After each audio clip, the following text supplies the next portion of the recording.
I was in the office one day back in Washington, and somebody came in, one of my staffers came in and said, Muhammad Ali's outside. He wants to say hello to you. I've always been a fight fan, you know, and I actually did some amateur boxing myself.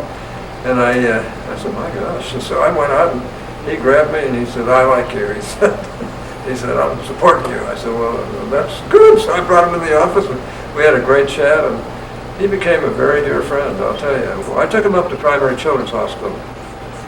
And, you know, those little babies never smiled.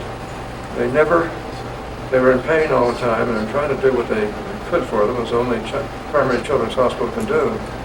He'd pick those little kids up, and he'd bring up close to his face, and every time they'd smile. So he got those kids to smile, and these little babies. And, I mean, even the nurses and the doctors were amazed. But he just had a charm about him, and I think a spiritual presence in his own way that was pretty darn important. Children just fell in love with the guy. Yeah, he had that big grin on his face, and he picked them up, and they'd just start grinning themselves right off the bat. And the Primary Children's Hospital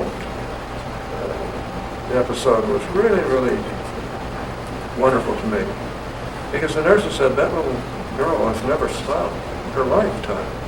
And she immediately breaks into a big smile with Muhammad Ali and enjoyed it, and probably smiled from that point on.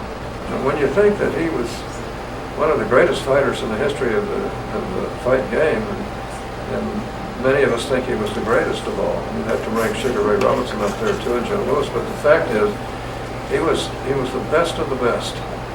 He would come to my golf tournaments and stand at this, you know, sit on a hole with me. I'd play one hole with every group that came through, and he would sit there with me, and we'd chat, we'd have the greatest time. He didn't play golf, and after a couple times of coming, I said, Ollie, you don't have to come anymore.